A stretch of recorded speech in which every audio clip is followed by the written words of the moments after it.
Critical Blast,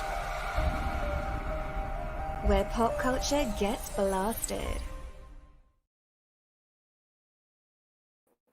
And good afternoon, everybody. I'm used to saying good evening because we're often on late, but it's a Saturday and I can take advantage of the whole day.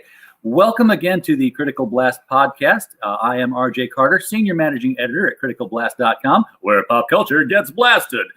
And today we are going to look at another crowdfunded comic coming out of the Netherlands this time. So we're going way out there, and we are going to talk with Mike from Faeries and Ents about whether or not there is life on CORA. Mike, how are you? I'm doing wonderful, and I hope you are the same. I'm doing well. I've got a question though from the very beginning. Yes. What are Ents? Sorry? What are Ents? Yes, I know it's Faeries and Ents. I know what Faeries are. I have no idea what Ents are. The three people from Lord of the Rings. They're Ents. Okay. And the name Faeries and Ents comes from my old partner and I, who were so different in height because she was only 4'9", and I'm 6'8", so you got the fairy and you got the Ent. Yeah, okay, sure. Definitely see that now. That would be quite a visual coming down the sidewalk. Yes, yes, it was. So this is your third issue of Life on CORA. So you've fulfilled, and you have a history of fulfillment. I got them right here. Hold on. Let me grab them. We have fulfilled a lot, actually. I will give you the full screen there. Look at that. And this is still my own coloring. And for the newest issue, we have a different colorist, so the pages are going to look extra pretty. Well, you did a pretty good job yourself on those. Thank you. But believe me, compared to her, compared to my colorist, I'm shit. I absolutely suck. So when this is funded, and by the way, it is funded now. Yes, it just got funded. We just we're through the 100% threshold. 101% now on this side. Yes. But don't let that stop you guys. Jump out there. Oh no. Get in there. There's plenty more coming.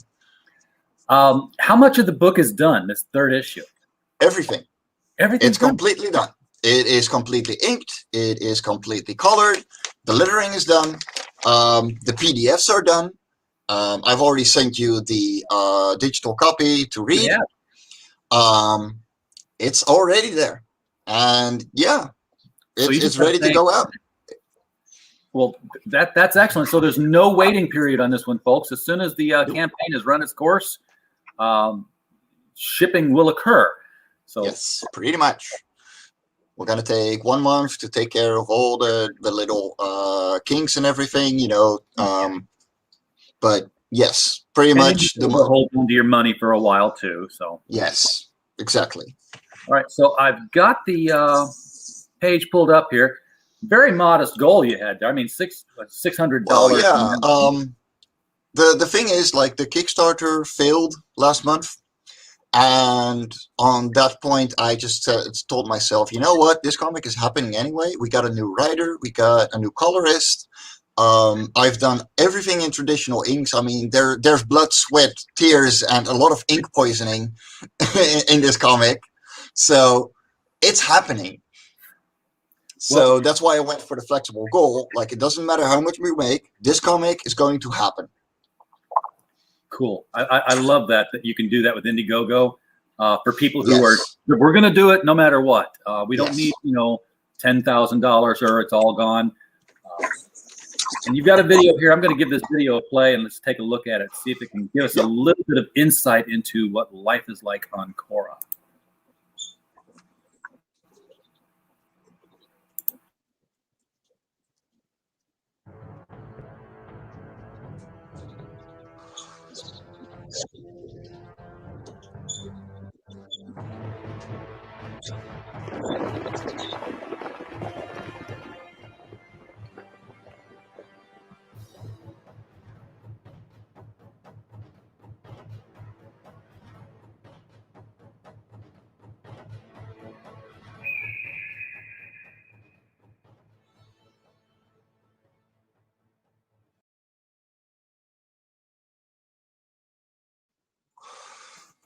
All right, just enough to tease us.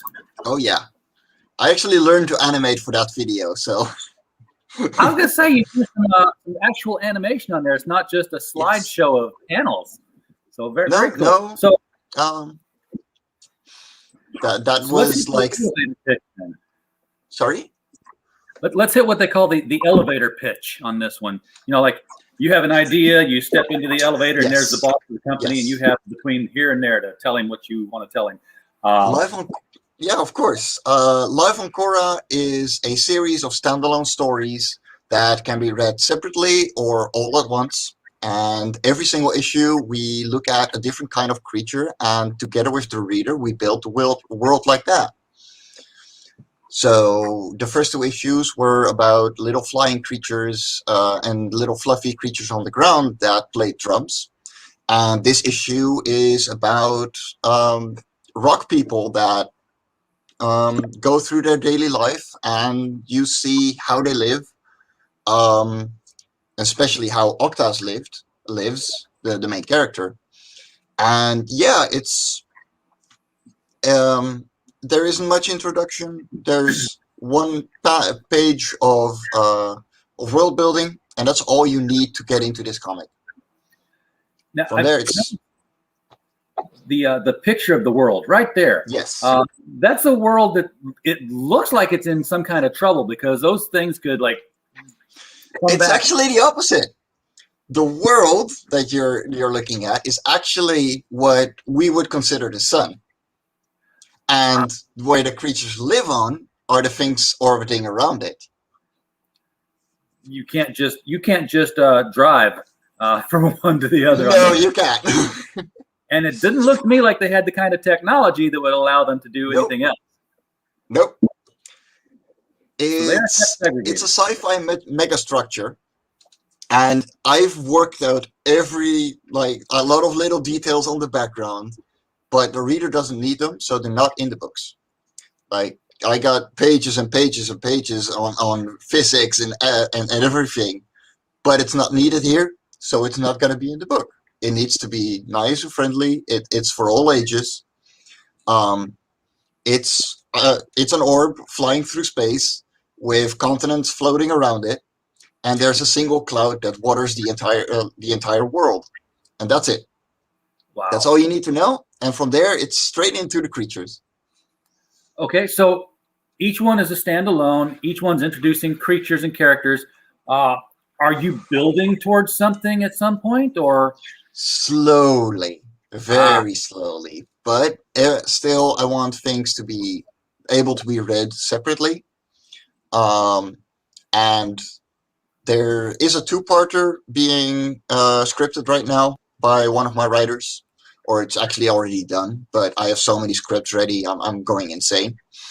That even though the two parts separately introduce the creatures, and after they clash, like even while they clash, you could read part 2 first, and you would still know what's going on in part 1. that takes some good writing. Well, I gotta admit, my writer, I don't know how he ended up with us. He works for Lego Comics. He works for Star Wars Comics. He makes Jurassic World episodes. It's insane. I'm still surprised he emailed me when I opened up a job for a writer. But he has been so helpful in creating the world and using it as a sandbox that it's been expanding exponentially. It's really, really cool. Yeah, we don't have enough books that you can sit down and read. You can sit down knowing that it exists inside this larger universe and not have to know everything that came before or everywhere it's going. The 70s and 80s, that almost every book was that way. You read a comic book, even if it was 2-part, and then you're opening up page 1, Superman's getting slammed in the face by some villain. Okay, I've come into the middle of something, but it didn't matter. No, you could jump right into it and nobody cared because, it was going to be explained at some point, and we want to do the same. And this very much, this issue especially, has a very much got that older superhero comic feel. Even though it's far from a superhero comic. Like the main character is not a superhero; he's a creature in a hive mind mountain that breaks free and just has to get some water. But things happen on the way. But the whole something is happening on the first page, and then the story actually starts. Yeah, that's very much the kind of comic that this is. Now Octaz, he's this. He is rock. That's all he is. Living rock. The mountain. Well, a bit more than that, but there's actually he is sentient. Yes. Well, all of them are sentient, and it's one big creature actually. There is a silicon-based creature inside. Oh, thank you so much, Kev. Holy crap! Thank you. Thank you, Kev. Appreciate You're the best, dude. You're the best, honestly. But there's a silicon-based creature inside, and I mean, this is background stuff. Like you're not going to see this being explained all the way through the comic. No, this is you're seeing a rock person because that's what we would see at first glance too. But there's a silicon creature inside that uses the rock to not overheat while he's going out of the mountain. Okay, so he's shaping it around. He's shaping the rock to his own needs. We're not necessarily seeing Octaz. We're seeing the vehicle inside of which Octaz. Yes. I can get that. I love this third cover, by the way. Here, this that by Daniel HDR. And if you go a little to your right, you will see that you can get the original art by Daniel HDR, the original painting for €400 or just under 500 USD. Yeah, the original painting. If you're a Silver Surfer fan and you want to have an homage like this, original painting of a stone guy surfing, because I noticed his arm was up. I'm like, wait a second. Every picture I've seen, the board on each arm. Well, he's surfing on that one. That's cool. Yes, and it actually, and I don't know if you've actually read the digital copy yet. I have not. But it does reference to it. Like it's not out of the blue. He's not just a stone surfer. No, it's in the comic, and that's how I got up with this Silver Surfer homage. That just awesome. So the mountain. I'm just guessing here. The mountain itself is all of these living entities and rocks, piled on top of each other, and he's split apart from it. And the rock creatures are the Rockola? Yes. Okay. I wanted to make sure I said that right. Yeah, no, you did perfect. You're the first person to actually say it correctly. Well, even I had to go to my writer, like, how do I even say this? we have a town not far from where I am to the northeast, and I told you it's all German Dutch around here. We have a town called Arcola. Oh, okay. Wow. Country. You go there on a weekend when you want to go buy furniture and fudge. So when I saw it, I'm like, I wonder if that's pronounced like the town is. Just not. Yes, it is. Wow. I am actually. Wow. Now I got to Google this. That sounds awesome. It's Arcola, but didn't see a postage charge in a physical copy tier with standard cover.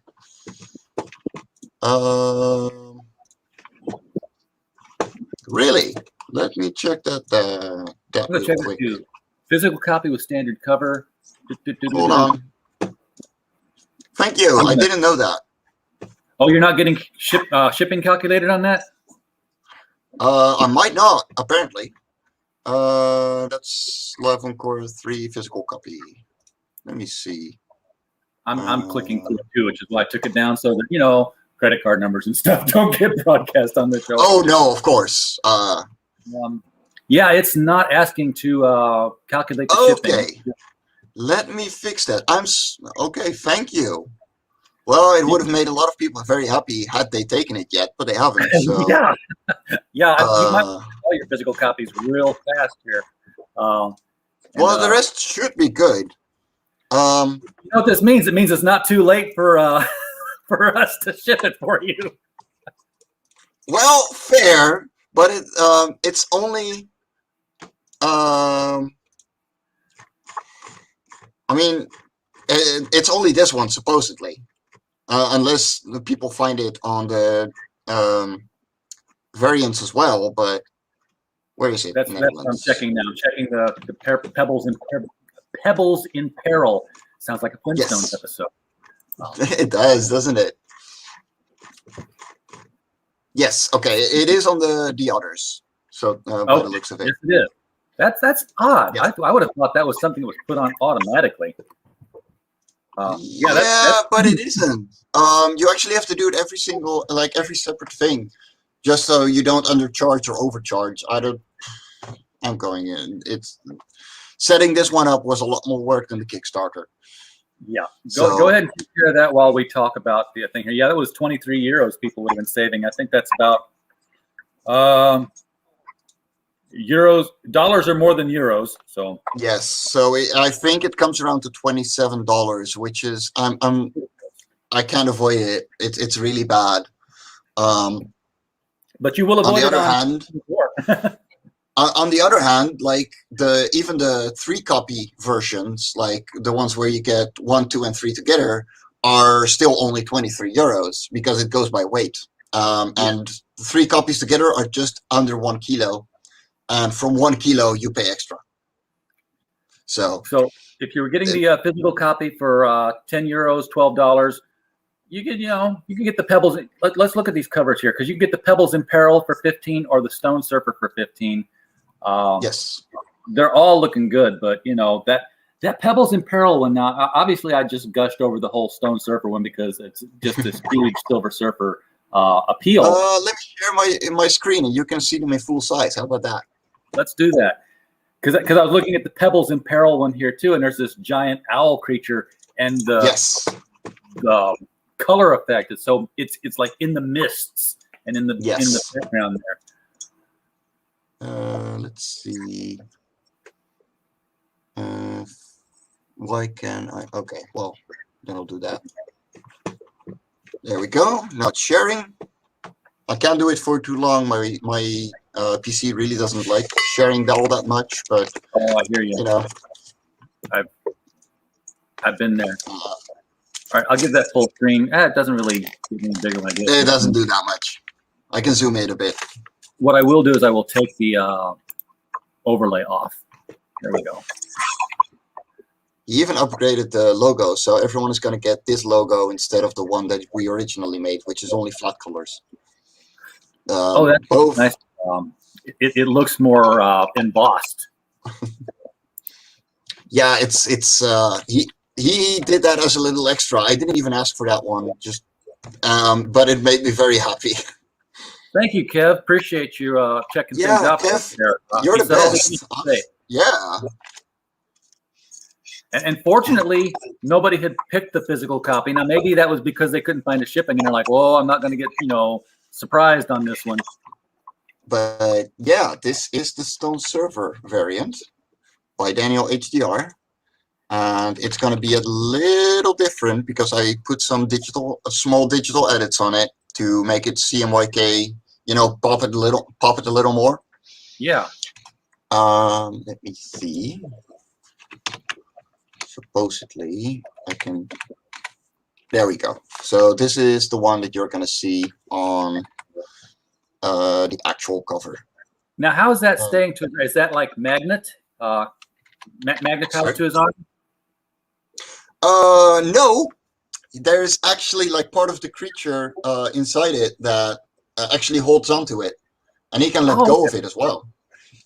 You really should have read the comic. You would have seen parts of it, and just tiny hints of it going, oh, so that's how it works, I've got to get around to that now.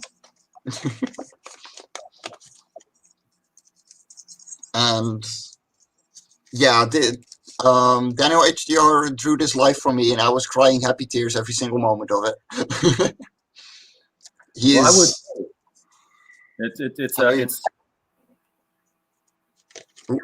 Go ahead. I'm surprised that hasn't been the one people jumped on, but they're jumping on the 1, 2, and 3 versions here. Yes, they're usually grabbing the 1, 2, and 3 because this is the first crowdfunding campaign that we're doing for this comic series. I'll go ahead and give you your power, your PC power back. Yes, thank you. I have a new laptop now, or newish, but my old laptop was the same way. I could not share screens without putting out a video. It was just horrible. So a little extra that for every single backer, doesn't matter if it's physical or digital, every 25 backers, one of you is going to walk away with an original page from the comic as well. Oh, that's very cool. Yep. Starting with this one. Look at that. That goes in a frame on the wall, folks. And it's going to be sent out properly. It's not going to be folded. It's not going to be rolled up. Just, backboard on both sides. Put in plastic. Put in fucking bubble wrap. Because this thing needs to come to people safely. And you got some nice stretch goals. You got the bookmark with every physical order. Yes. 800 euros. On the way. We're on the way. Yeah, no, we're blasting. It's awesome. I only made these stretch goals today. I didn't even know how well the Indiegogo was going to do, and then within a week, without losing any day, we didn't have a single day without backers so far. We were suddenly at 480, and I was like, "Oh shit, I got to do something right now." Yeah, you've got to. And now at 1,200, you get this A4 print, and A4 for all you Yanks out there is magazine. It's magazine size. Yeah. The comic is magazine size as well. Oh, just FYI. I didn't know. It's a lot bigger than your US comics. So the shipping costs I was telling you earlier. Yes, exactly. Like they're big. They're big comics. That's very cool though. I like big comics. I've got a handful of them in a stack over there. Like the Marvel magazines is what I used to collect that. Mm-hmm. Hit 1,700, you're going to throw 4 extra pages in there with concepts and world building, so that's going to be cool. And get some of the background stuff on the Rockhola, get some physics, little hints of it that even kids that they're like, "Ooh, rock people," can still read in the back and be like, "Oh, holy crap, there's actually something more here." It needs to be understandable for everyone. Yeah, and I like that you've got all these different kinds of races and creatures. It reminds me a lot of Mongo, the Flash Gordon world, where it's like, he'd fly around the planet trying to escape Ming the Merciless. He ran into lion people, he ran into bird people, he ran into rock people. It was just I haven't seen that one. So that's ancient. That's news to me. Still, I'll have to look that up. That sounds really cool. Yeah, Flash Gordon, you'll like it. So we got the goal, the rewards here. €5 get you the digital tier. That's the PDF. It's actually €4. I still have to fix that, but this week has been a mess. I only realized last week. I realized last week, but my side job has been needing me all week, so I haven't been able to draw or do anything except for today. I can relate to that very well. Yeah, exactly. There's no escape.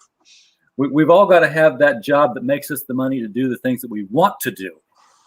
You pay my colorist. Yeah, exactly. And get all the copies out in and then out again. You're pre-ordering at this point. You're not pledging. This comic is coming, and no matter if it's if I hit 600 or 1,200 or 5,000. This comic is coming. Coming either way. Yes. €10 will get you the main cover physical copy. And then for 15, you can get either that Stone Surfer or this Pebbles in Peril. getting getting supplies, getting water is no easy task. No, especially not when you weigh around 800 kilos or 1,600 pounds. Yeah. So, don't fall in the water. You'll never get out. But, for 25 euros, you can get all 3 of them physical, and that's a steep discount. No, the physical one, the number 1 and 2 are only 8 euros. Oh. I saw they're add-ons. They're only available, they're available as add-ons or as the combination. Thank you, George. Wow, holy crap, George is guys! the guy You're the wow. If you want to see, Mike, if you want to see an 8-inch Octaz printed in plastic, George is your guy. Talk to George. He does 3D prints for all crowdfunded folks. He works out deals with them. I'll introduce him on Twitter. He'll show you his videos of the characters he's already done. If you've seen Oddity, that statue of Oddity, that's him. He did that. Oh my god, dude, that's so cool. Dude. So I'm gonna hit you up on that. Hell yeah. I want a statue now. Everybody wants yes. I keep George How busy. can I not? That is the best, mate. Yeah, I was misunderstanding this 25 euro tier here. When it said all issues, I was thinking all 3 of number 3. But you're right. This is number 1, 2, and 3 of the series. So that's different. 40 euros is all number 3 issues. That makes much more sense given the 5 years that were there. 55 euros physical, all issues of number 3, plus you get number 1. There you go. 55 euros. You get the entire. There is still an early bird tier that will get you all variants and issue 1 and 2 for only 40 euros. But there's only 20 available. Well, there were 20 available. There's only 17 now, unless George backed one, but I'm not entirely sure yet. Well, let us nonetheless reload and see what's going on. 514. So he went for the digital as well. Well, thank you very much. That is very much appreciated. You got 15. That means that we're only 10 backers away from someone getting that original page in their backer kit. That's right. That's right. It'll be a random person selected. And then every 25, another original page gets put into it. Yep. So,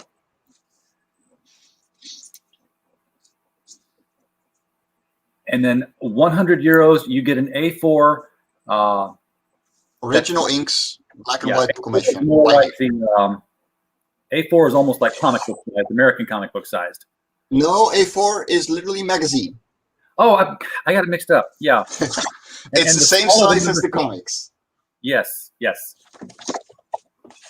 I was thinking, and I forget too that the smaller the numbers get, the bigger the page gets. Hold on, I got Sisterhood here. That's a classic comic size. So let me get this out for you guys.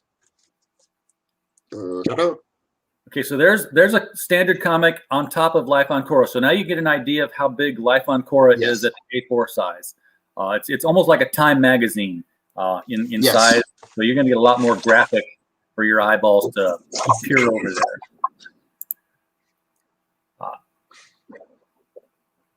But you'll be able to get a black and white commission. Plus, you'll get that main cover physical copy for 100 euros. Yep. 400 euros. Now we're talking. Oh, yes. This is the big one. This is your statue, Mike. Sorry? There's your statue, too, by the way. Yes. No, of course. Like, no doubt. And, I'm probably going to order 2 and send one to Daniel HDR himself. And be like, dude, this is the best thing ever. I love you. Have this. By the way, if you order that 400 euro cover, Daniel HDR, who has done over 25 years in Marvel and DC, is not doing the greatest right now. He's got a new house and everything. Everything that I have left over from that 400, besides the commission money and, the like 10 copies, that's going to go back to him as well, because I like the guy. He's a wonderful dude. and he deserves that. He deserves to get the recognition that he does. He's That's one of very- the best Brazilian creators that I've ever seen. He's wonderful. And, that's one of the things that's happening in crowdfunding that you just don't find in the mainstream comics. Mainstream comic artists, you know what you find out about them? They're living in old folks' homes or on the street, and nobody knows about it because no one's telling anybody. And the industry, doesn't give a shit because they're off, keeping their IPs. Crowdfunding is like, hey, you know what? Crowdfunder A over here, he's having a hard time. I'm crowdfunder B and crowdfunder C, and we're raising money on our thing, but we're doing it to help him. Yeah. I would love to keep the original. I mean, it's a 14 by 17 inch painting by one of my biggest inspirations at the moment. But on the other hand, I want to help him. He's a wonderful guy. I've commissioned him before, and I'm going to commission him in the future again because he's that cool. And yeah, every little thing that I can help him with, then yeah, happily. He's supplying me with so much information and experience that I would rather spend all my money on him. Like, he offered a one-on-one series of classes to me to help me with comics, and I was like, I'm sorry, I don't have the money, but that's a lifetime deal, Yeah. And he's pretty much going full indie because he got dropped off of everything that he was working on for Marvel and DC because Diamond stopped and stopped paying publishers, so they dropped everyone. It's horrible. Yeah, DC has been a bloodbath. Oh yeah. It's coming to Marvel. Marvel's being a lot quieter about it. It's happening. It's horrible, and I'm so glad to see smaller creators putting up for the bigger ones. I mean, I'm tiny. I got 600 followers on Twitter, and I'm a tiny dude. But it doesn't mean that every pair of extra eyes that I can get on your project, I'm going to share it. Sure. That's the other thing, even if it's just, if somebody's hurting, then yeah, we're going to band together. We're going to help the guy. But, even if it's just, we're just doing our projects, we're doing our things, and I'm trying to get noticed.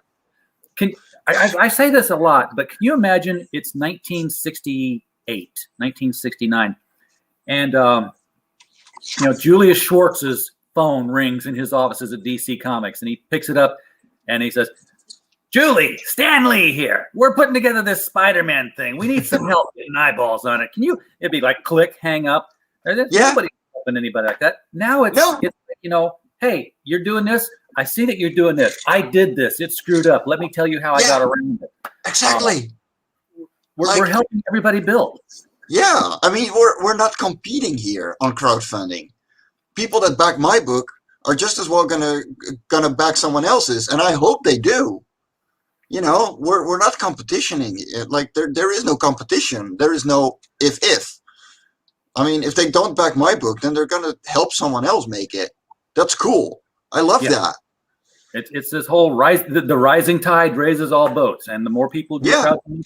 That's why I'm a DC guy. I was reading comics at 4 years old, Mike, and nobody knew that I knew how to read until I was in first grade because I thought everyone could do it. So I just didn't tell anybody that I could read. Yeah, fair enough. But at this point, if DC and Marvel collapse tomorrow, I'd be like, thank God, it's about time. Don't ruin it anymore. Yeah.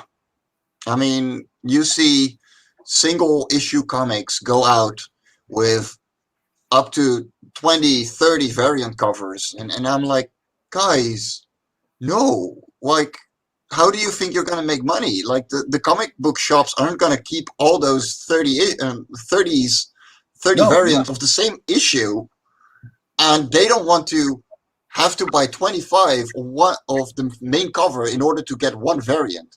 Yeah, because and then it's a story that nobody wants to read in the first place. No, exactly. It's just not written. Anyway, we got add-ons here. You know, Yes. anything you purchase, you'll be able to add on this stuff. You got physical copies and digital copies of 1 and 2. You can get extra copies of number 3 if you want to build it up. €10, you can get the main character vinyl sticker set. I love stickers. The back of my laptop case here is just coated in stickers. Oh yeah, mine too. So I love them. I'm hoping you have a Life on CORA, just the logo of Life on CORA. That is coming. Yes, that was one that I didn't include, but I was being stupid on that one. But yes, it is going to be in there because everyone loves the little core. Shay of Red Valkyrie was like, why don't you just make a Life on CORA patch, because we know a patch guy. And I'm like, well, Yeah. maybe. Well, patches are money. Meanwhile, Sticker Mule will help you make buttons. Ooh. Yeah. So you could have this character here done. Just wear your rock character around, and people ask you that. Yeah. Just Life on CORA, and of course the fuzzy little blue character here with the tail. You wear that to a convention, you're going to get stopped by every anime loving. Oh yes. Yeah. Actually, it's mainly furries that stop me. I was going to say that, but I was like, no, maybe I better not. No, but they do. It's fact. But I don't care. They pay me. I mean, they buy my comic and they ask for issue 2. They ask for issue 3. I'll take it. I let the fandom be the fandom. It's give me your money. Another form of fandom. It's all it is. It's Yeah. Yeah. So you got more original art here too. You still got some original art from Life on CORA number 2, the ruins. That's nice. Yep. That's very Star Wars like. That's like the Ewok village of some. It is the ruins where the main character finds the flying machine, which is shown best in the second picture, which is also a concept. Yes. It's all very and cool. he wreaks havoc with it because nobody is a pilot right from the get-go, and he gets no training whatsoever. So a lot of trees have like bumps in them. But you know what? He'll be the first one to go from one piece of rock to the next piece of rock now. Yes. Yes.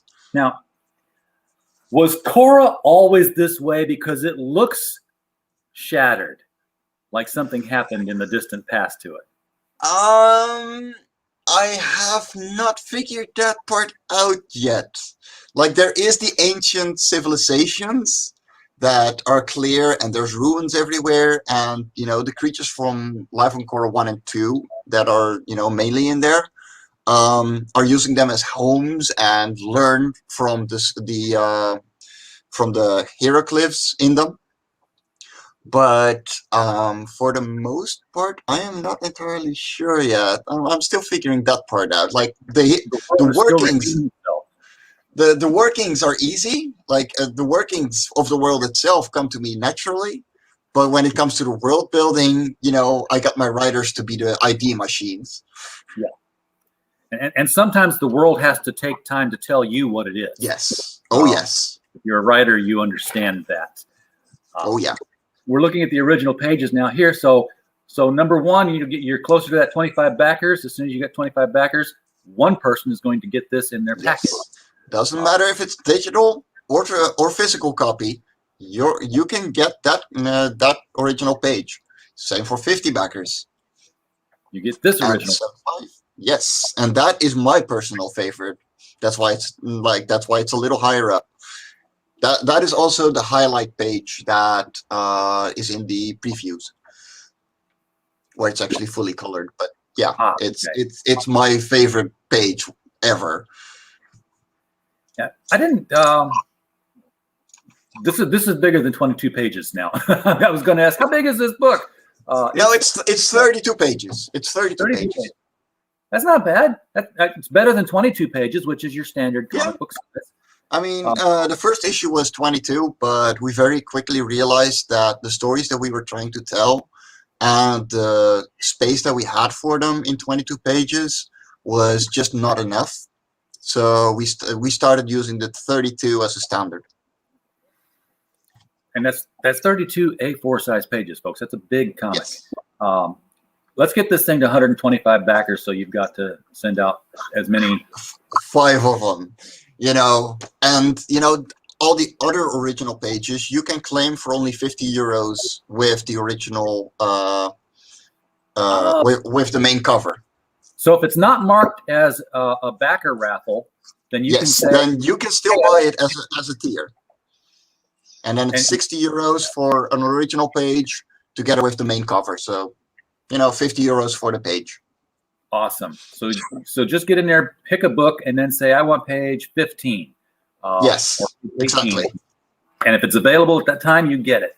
If somebody beat you to it, well, then you were too slow. Sorry, guys, but, there's plenty of other awesome pages in there. There's some very awesome pages in here. I like this one right here. You get a good shot of Octaz right there. In the comic, there is a broken glass effect over it and around him. And that's because it's a post-traumatic stress reflection. So, he tells the reader about what he has seen and why he's so scared to actually go out to get some water for his tribe.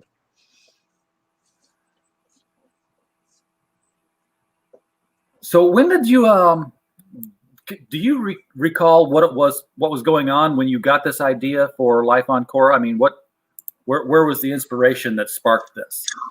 My original writer and I were just sitting around at some point, and I went, you know what? I want to make a true fantasy. So I don't want any humanoids. Okay, there can be human shape at most, but there's no humans at all. And I don't want the world to feel like it's made by humans either.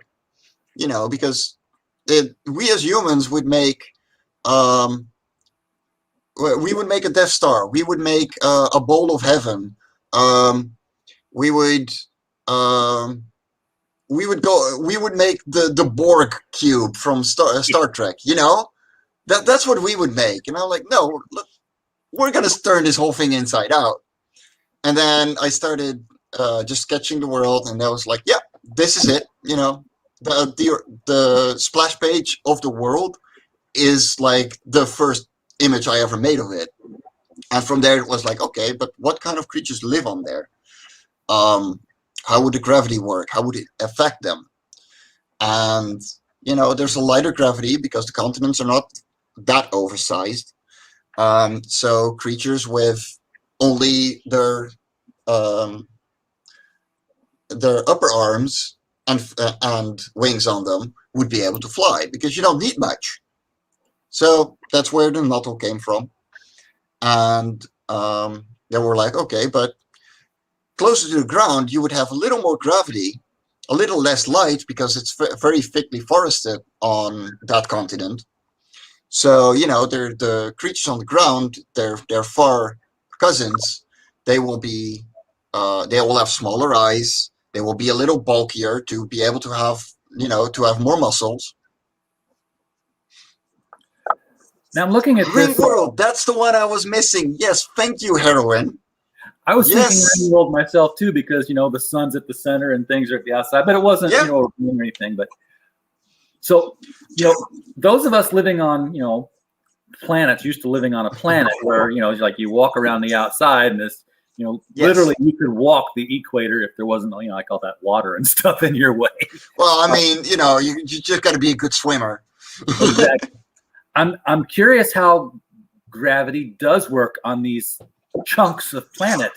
That comes back to Bowl of Heaven, which is centrifugal gravity. Okay. So right in the center of the continents, the gravity is going to be nearly none because it's literally on its axis. And the way that the continents counteract this is by being the cone shaped. So the closer you get to the center, you're going to spin a lot faster, but it's going to be feel like less gravity. But there is more mass behind it, so it evens out. So it comes about to 0.8 to 1.2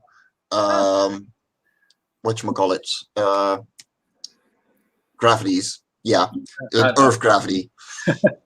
but when you get to the edge Words. here, can you step over the edge and just walk along the outside of I it? would not suggest it. Okay, no atmosphere probably. Yeah, pretty much. Like the air inside is trapped with very thin veil. Um, but yeah, it is pretty much see through. You you would rather not pop through it if you can help it. You don't want to jump off the edge of this thing. No, no leap of faith. We talked about this thing here in the center being a Yes. sun that's lighting it up. We're kind of ignoring this one that looks exactly like it out to the outside here.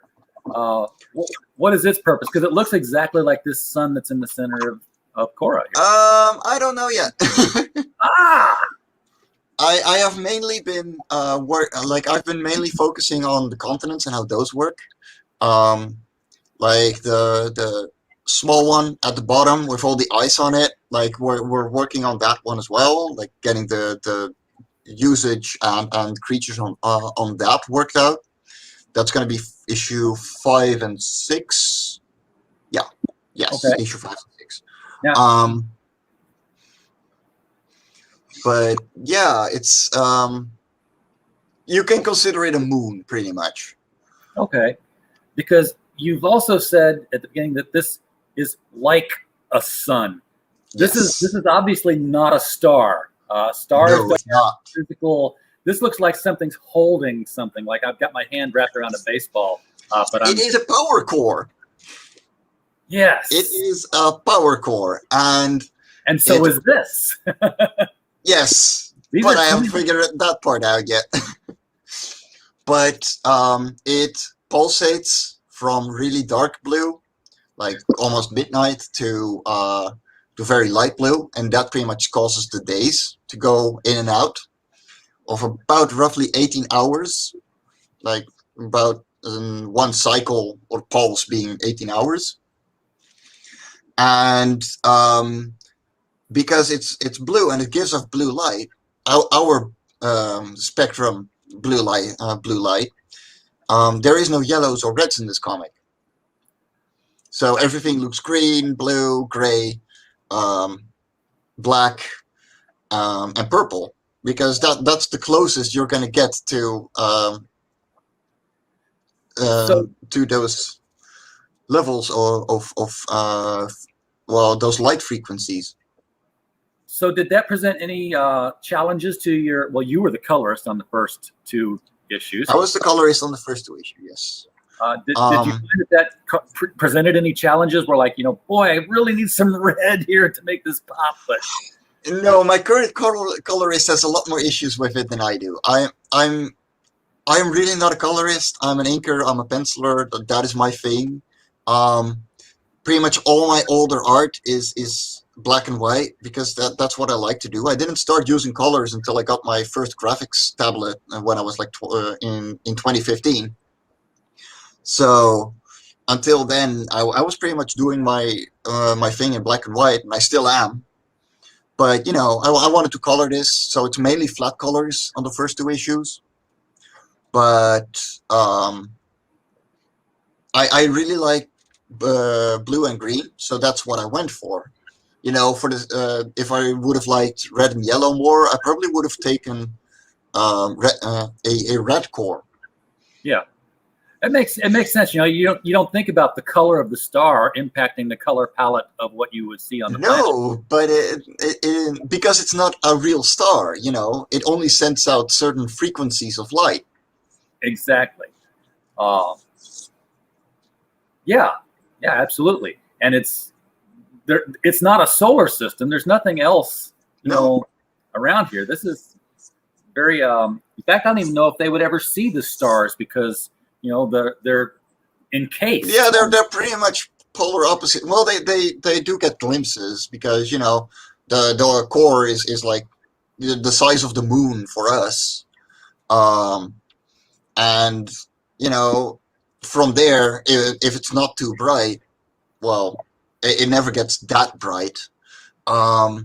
you would still be able to see a little bit of the stars in the background, but mainly, they're the same as us before we even went to space. Like there was a ton of speculation on what actually is out there. Yeah. So, have you? What's your long-term plot on this one? I mean, are you just kind of taking it as it comes and letting it build itself, or? I'm taking this as speculative biology. So I set my boundaries for the world and I set my limits. And within that, I'm going to let my writers do their entire thing on their own. And I will steer them away from magic. And be like, okay, this is literally canonically not possible.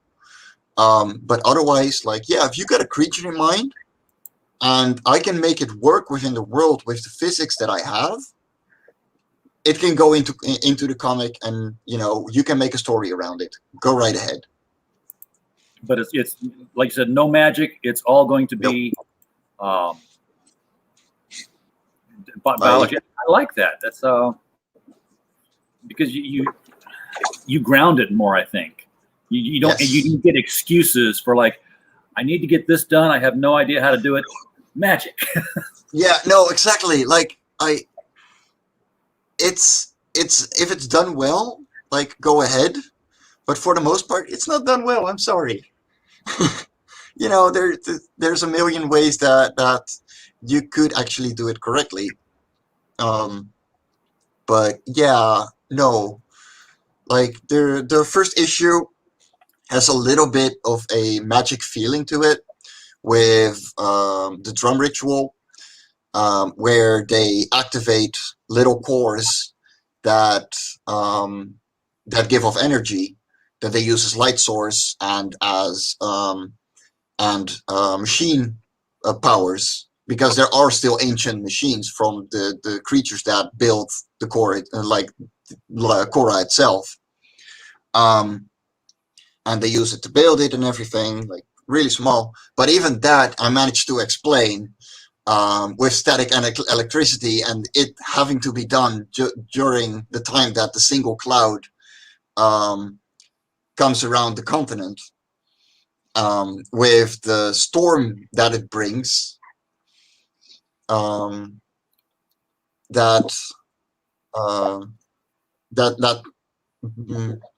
powers up these cores. Wow, I words. something. Yeah, it'll all make sense when you read it. So, is the planet? Is it called CORA? And I'm going back here to a chronicle, a canticle for Leibowitz here, in the way that we see language evolve or devolve. It's called CORA because, hey, this is the power core, and then no. CORA as a name is a remnant of the ancients naming it as such. Okay. And so you have the Tusker, the little creatures on the ground that focus in issue 1 and 2, who call it Kur, because they have a much more Germanic language base. And then you got the Nuddle, who will call it Kora, because they have a much more Aztec language base. And they each have their own alphabets as well, which we're super proud of. It's really fun. But in order to have kids be able to easily enjoy it, they're going to be literal translations from the alphabet into English. And have them have fun translating it, like, oh, but that letter is that one, and That was always kind of fun. You get those little secret decoder yes. kind of things. I loved those as a kid. The Arcola have a message for you here. Yeah, exactly. All right. Well, Mike, this looks like a very fun comic, and it also looks like something that will give readers something to think about. It's a thinking readers comic, because you do have to think about all this biology and well, that's the thing. Like if you take the comic on its own, you don't have to know much about biology or about physics or anything. Like the splash page at the beginning that is in every single issue is literally just, this world is foreign, a single core floating around in space with continents orbiting it like planets do to a sun. Yep. And this is a story about life on CORA, and that's all people need to know. From there, you can think further into, oh, but that actually makes sense. Yeah, Or just, it inspires thinking. yes, and that is the whole point. Like, I want to be inspired myself, and I want that kind of inspiration to jump over to others. Maybe at some point someone is going to come to me and be like, hey, I like this comic, and I thought up a creature and I think it would work really well, and I could implement it if I really like it. I'm like, hell yeah. This is the kind of enthusiasm that I look for. I think you're going to inspire that in a lot of people here. Are you getting, this being your third issue now, are you finding that your track record is increasing as far as number of backers go? Or are you holding? Well, this is the first crowdfunding campaign for this series. Okay, so not really. You just kind of did on your own then. Yes, we paid those on our own, and issue 2 was really wanted because we had been going to conventions in 2018, and the response was epic, and we had people going, when is issue 2 coming out? When is it coming? So we finished in March 2020. It was perfect timing because 10 days later, after the comics came in, everything went on lockdown.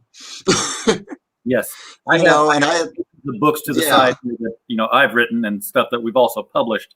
That they're just sitting there, can't do anything with them, can't go to cons. It sucks. I can't wait for conventions to come back. Oh man, I miss the people. It's so hard. It's the boost of, oh my god, the next issue is out there. Dude, like that is the best feeling ever. And I hope that when people read it for this issue, they're still going to be like, yeah, no, give me the issue number 4 because we're doing something good here. And I have had the proofreaders come back to me like, dude, this is just good. Yeah. This is the comic that nobody expected from you, and I love it. Well, let's get the word out there on it that this is out here and that people should check it out. It's a very inexpensive comic for the size and the page count you're putting out there. Well, I wanted it to go to the people. That's the thing. Like, I'm not going to overcharge. I'm not going to go like, I want to make 25K. No. I just want people to read this and enjoy this. And if they come back for more, then that is exactly the goal that I reached. All right. Well, Mike, thank you for coming on the show and sharing life on CORA with us. With pleasure. This is 23 days left. I'm guessing this is your first 30, obviously. So you'll probably go into a second 30. Yeah, this is my first 30. Okay. So, before this thing's over with, come back on here. We'll talk about it some more. Yeah, I'd love to. Definitely. Folks in the chat, if you like this kind of thing, subscribe, hit the bell, notification. You know the drill. But, come back tonight at 7 p.m. Central when we have our bi-weekly roundtable meeting of the LCS guys with our special guest, Hero Tomorrow's Ted Sikora, who has a job that's ending tomorrow morning. And then tomorrow night, we will have Wyatt Holiday with Eternal Armor will be coming on the show to our, I said tomorrow night. I mean Monday night. Tomorrow night will just be open mic night. And I'm just going to be here. We're going to open the lineup. Anybody can click and come in. Ryan Wynn. Yes, you are late, sir. Oh, no. You missed the good stuff. Go watch it back. Believe me, it's been a wonderful interview. So go check it out. You guys are wonderful. Play it over. Thank you so much. I appreciate that. We just had fun. I don't make a comic. I don't even get super chats. I just want to see other people succeed here. And if I do start getting ads, great. If I start Yeah. doing shipping for people, great. But I'm going to do it anyway. So, And so thank you you got for so Ryan, much for that. Just rewind it, rewatch it. But before you do that, click on it and go get yourself a copy of this one. Thank you so much, man. It's been wonderful. Folks An in the hour chat, flew by like nothing. yeah. All right, folks in the chat, thank you for coming. As always, we don't have a show without you being here, and we just hope